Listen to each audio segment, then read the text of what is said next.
Students, good morning. Today we learn our subject business studies, chapter first, nature and purpose of business.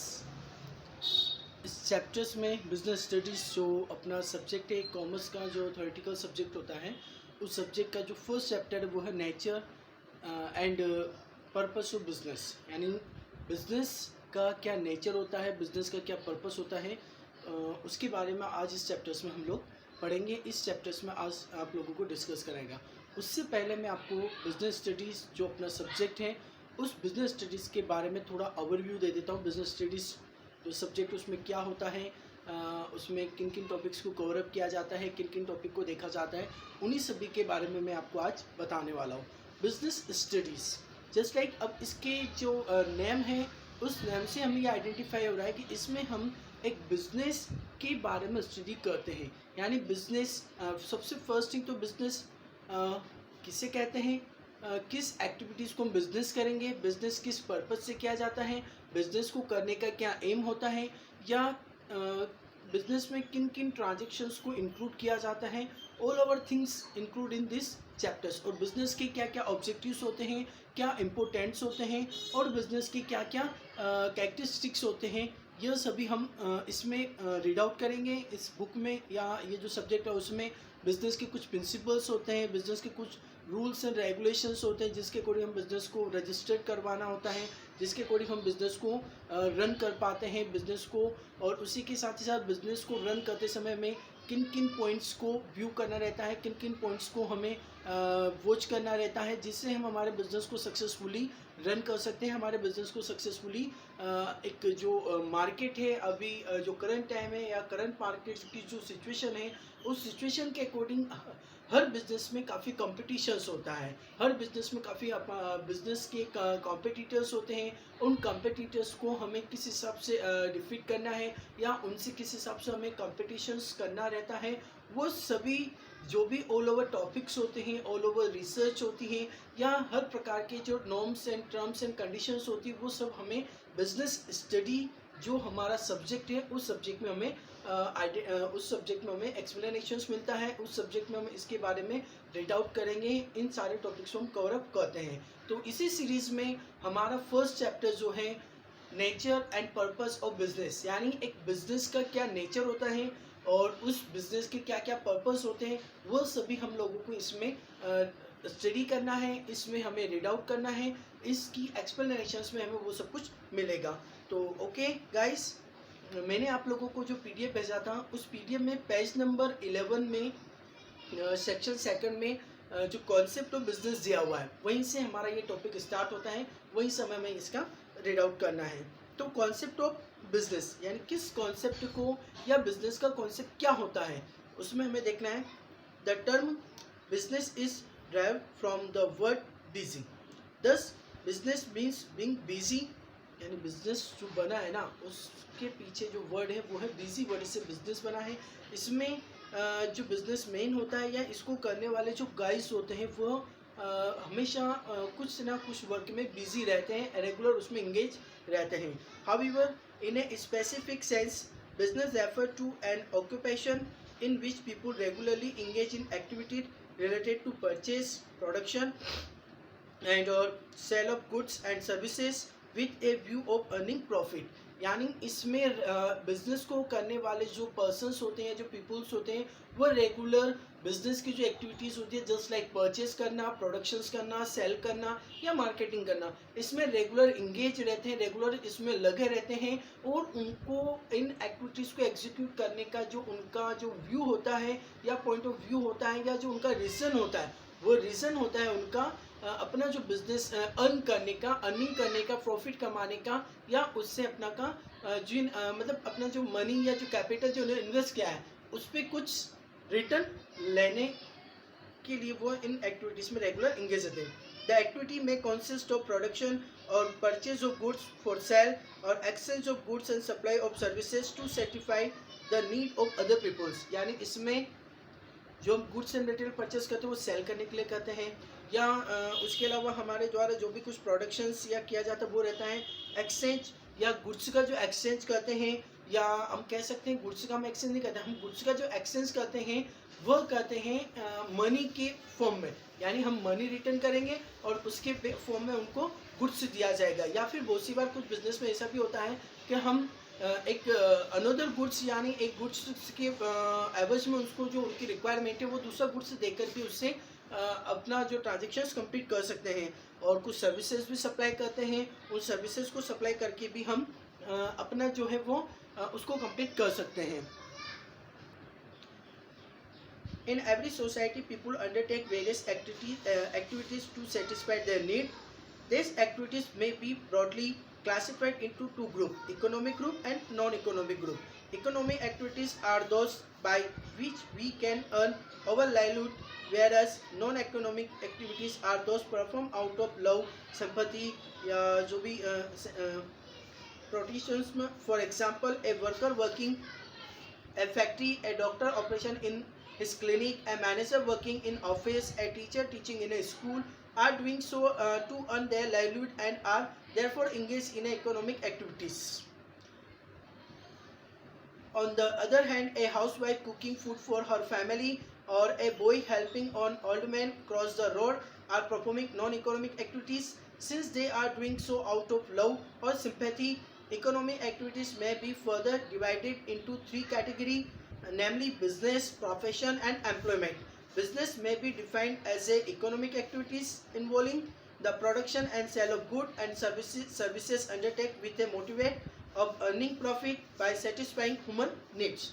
तो हमारी जो society रहती है या हमारा जो समाज है, हमारी जो सोसाइटी है, इसमें every person do some activities, और इन एक्टिविटीज़ को दो टाइप में डिवाइड किया गया है. First is economic activities and second is non economic activities. Economic activities जो होती हैं, उस इकोनॉमिक एक्टिविटीज़ को परफॉर्म करने पर उनके पीछे जो रीज़न होता है, उनके पीछे जो एम होता है, वो होता है कि इस एक्टिविटीज़ को कंप्लीट करने पर वह कुछ अर्निंग करें अपनी लाइवलीहुड यानी अपने जीवन को यापन करने के लिए या अपने लाइफ को सर्वाइव करने के लिए वो उसमें कुछ अर्न करेंगे. जस्ट लाइक एक बिजनेसमैन जो सेल आउट करता है तो उसके लिए वो कुछ प्रॉफिट कमाता है और उस प्रॉफिट को अपने लाइफ को सर्वाइव करने के लिए या अपने रोज़मर्रा के जो खर्चे उसको कंप्लीट करने के लिए कमाता है. उसी प्रकार एक डॉक्टर हो गया, डॉक्टर जो क्लिनिक पर बैठता है, पेशेंट्स देखता है तो उनसे कुछ एक फीस लेता है और उस फीस का यूज़ क्या करता है, वो अपने पर्सनल कैरिंग के लिए या पर्सनल यूज़ के लिए या अपनी फैमिली की जो नीड्स होती हैं, जो वांट्स होती हैं, उनको कंप्लीट करने के लिए. उसी प्रकार एक टीचर्स होता है जो स्कूल में टीचिंग कराता है, उसके बदले में उसको एक सैलरी मिलती है और उस सैलरी का यूज़ वो अपने डे टू डे के एक्सपेंसेस या अपनी फैमिली की या अपनी जो नीड्स होती है, वांट्स होती है, उनको सेटिस्फाइड करने के लिए यूज़ करता है. तो जो एक्टिविटीज़ करने का या जिन एक्टिविटीज़ को परफॉर्म करने के पीछे जो एम अगर कुछ अर्न करना होता है और उस अर्निंग को वह अपनी लाइवलीहुड को, यानी जो उसको परफॉर्म करा वो अपनी लाइवलीहुड को कंप्लीट करने के लिए या उसको सेटिस्फाइड करने के लिए या अपनी नीड्स को फुलफिल करने के लिए अगर यूज़ करता है तो वो एक्टिविटीज़ आपकी नॉन इकोनॉमिक्स हो गई, इकोनॉमिक्स एक्टिविटीज़ हो गई. और नॉन इकोनॉमिक्स एक्टिविटीज़ वो एक्टिविटीज़ होती हैं जिसमें जो भी पर्सन या जिसके द्वारा एक्टिविटीज़ कंप्लीट की जाती है वो या तो लव में, यानी को कहते हैं ना लव में कर रहा है या सिंपैथी में कर रहा है, या एक तरह से सेटिस्फैक्शन या सोशल वेलफेयर के लिए उसको परफॉर्म करा तो वो नॉन एक्टिविटीज़ हो गए. जस्ट लाइक एक ओल्ड मैन अगर किसी रोड पर खड़ा हुआ है तो किसी बोझ ने उसको रोड क्रॉस करा दिया, तो ये एक्टिविटीज़ नॉन इकोनॉमिक एक्टिविटीज़ है. उसी प्रकार एक जो वुमन होती है वो अपनी फैमिली के लिए कुकिंग का वर्क करती हैं तो वह आपका नॉन इकोनॉमिक्स एक्टिविटीज़ हो गया, क्योंकि उसके बदले कोई पैसा नहीं ले रही है, लेकिन वो अपने प्यार से, अपने विश्वास से जो अपनी फैमिली है उनके लिए खाना वगैरह बना रही है. तो इस प्रकार ये जो एक्टिविटीज़ होती है ये नॉन इकोनॉमिक्स और इकोनॉमिक्स. अब इकोनॉमिक एक्टिविटीज़ होती है उनको भी थ्री टाइप से बनाया हुआ है. First is business, second is profession और थर्ड इज होती है एम्प्लॉयमेंट. बिजनेस, जो बिजनेस किया जाता है या किसी एक्टिविटीज़ को परफॉर्म करने या सेल या गुड्स या परचेज को एक्सचेंज करने पर अर्निंग करना, ये हो गया बिजनेस हो जाता है. प्रोफेशन यानी जिसमें स्पेसिफिक नॉलेज को यूज़ करते हुए, specific knowledge in the sense doctors, teachers, advocate, chartered accountant, इनके पास एक स्पेसिफिक डिग्री होती है, उसका जो नॉलेज होता है उस नॉलेज को यूज़ करते हुए अर्निंग करते हैं. और थर्ड इज होती है एम्प्लॉयमेंट. एम्प्लॉयमेंट इज अपन कह सकते हैं वर्किंग करना, यानी किसी का कोई भी वर्क को कंप्लीट करके उनसे पैसा लेना, उनको अपन कुछ थिंग्स या कुछ गुड्स वगैरह सेल आउट नहीं कर रहे या दे नहीं रहे, लेकिन हम उनका जो कुछ टास्क है उस टास्क को परफॉर्म करके अपना पैसा कमा रहे हैं, अपना जो अर्निंग कर रहे हैं और उस अर्निंग को अपनी लाइवलीहुड में यूज़ कर रहे हैं, तो वो हो जाता अपना क्या हो जाएगा, वो हो जाएगा अपना नॉन इकोनॉमिक एक्टिविटीज़। तो ये इसका कॉन्सेप्ट ना, यानी कॉन्सेप्ट सीधा सा बिजनेस का ये रहता है कि जब कोई एक्टिविटीज़ जो किया जाता है उस एक्टिविटीज़ को करने के पीछे जो एम होता है, अगर वह एम अपनी लाइवलीहुड को अर्निंग करने के लिए होता है तो वो बिजनेस एक्टिविटीज़ होती हैं,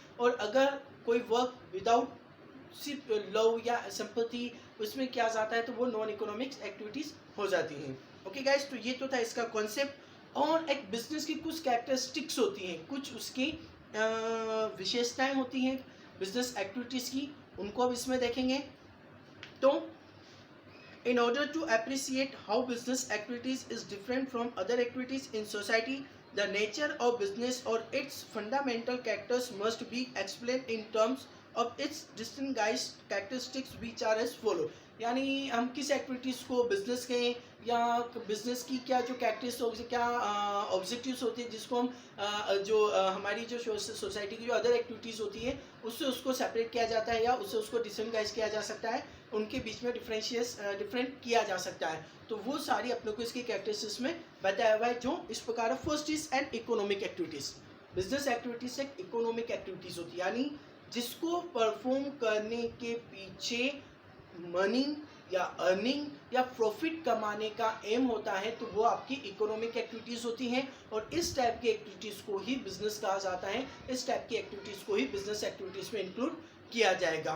ओके गाइस, तो ये हो गया। तो business is considered to be economic activities because it is undertaken with the object of earning money or livelihood or not because of love, affection, sympathy or any other sentimental reason। यानी किसी sentimental reason से नहीं किया जाता है, किसी के कहते हैं ना सिंपैथी में कर दिया, किसी के लव में कर दिया या अपना वो समझ के कर दिया, ऐसा कुछ नहीं होता है। इसका सीधा सा एम होता है, अगर मैंने कोई टास्क या कोई एक्टिविटीज़ या कुछ आपको फैसिलिटी प्रोवाइड किया है तो इसके बदले में आपसे एक चार्ज करूँगा, और उस चार्ज को मैं अपनी लाइवलीहुड को कंप्लीट करने में या मेरी फैमिली की जो नीड्स होती है, वांट्स होती है, उसको कंप्लीट करने में यूज़ करूँगा। तो इस टाइप की जो एक्टिविटीज़ होती है उन बिजनेस एक्टिविटीज़ में इंक्लूड किया जाता है, और इस टाइप की एक्टिविटीज़ को इकोनॉमिक एक्टिविटीज़ कहा जाता है। Okay guys, second is production और प्रोक्यूरमेंट गुड्स एंड सर्विसेज।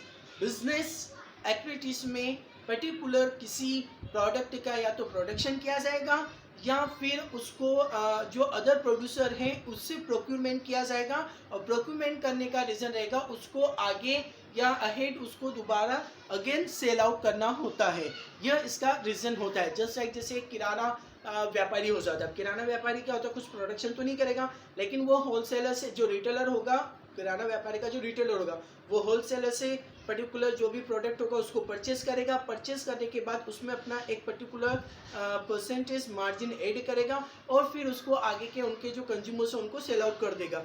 तो इस प्रकार उसने क्या करा, प्रोडक्शन तो नहीं किया लेकिन होलसेलर से प्रोक्योरमेंट कर लिया, बहुत सारी चीज़ों को खरीद के अपनी दुकान पर उसने सजा लिया, अपनी दुकान पर रख लिया। देन कंज्यूमर आया, कंज्यूमर्स को उस प्रोडक्ट का डिटेल दी, कंज्यूमर की जो नीड्स थी उस नीड्स और उस जो उसकी रिक्वायरमेंट, उस रिक्वायरमेंट के अकॉर्डिंग उसको वो गुड्स और सर्विसेज प्रोवाइड किया, और उसके बदले में उसने अपना जो पैसा था वो पैसा या मनी उसको गेट किया और अपना प्रॉफिट अर्न करके अपनी लाइफ को ये किया। तो इसमें प्रोडक्शन या प्रोक्यूरमेंट। और कुछ जो बड़ी बड़ी कंपनीज होती है जस्ट लाइक पार्लेजी, तो पार्लेजी कंपनी क्या करती है, कुछ पार्लेजी बिस्कुट का प्रोडक्शन करती है या उसके अदर जो प्रोडक्ट्स है उनका प्रोडक्शन करती है और उनको मार्केट में उनके जो रिटेलर्स होते हैं उनके रिटेलर तक सप्लाई करती हैं, देन रिटेलर पर सप्लाई करके उनसे अपना प्रॉफिट अर्न करती हैं। तो इन एक्टिविटीज़ में प्रोक्यूरमेंट और ये रहता है। और सेल और exchange of good and services, इसमें सेल और गुड और सर्विसेज का, गुड्स और सर्विसेज का सेल रहता है, यानी जब इसमें हम किसी गुड्स और या सर्विसेज को मनी के बदले में सेकंड पर्सन या थर्ड पर्सन को सेल आउट करते हैं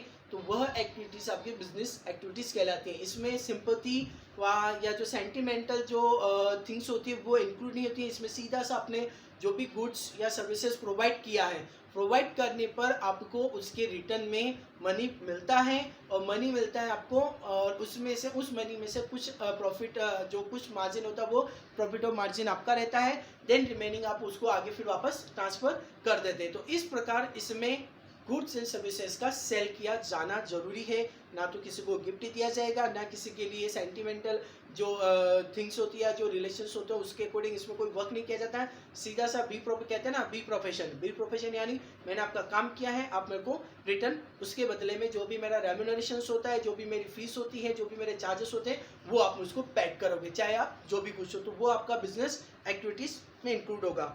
dealing in goods and services on a regular basis.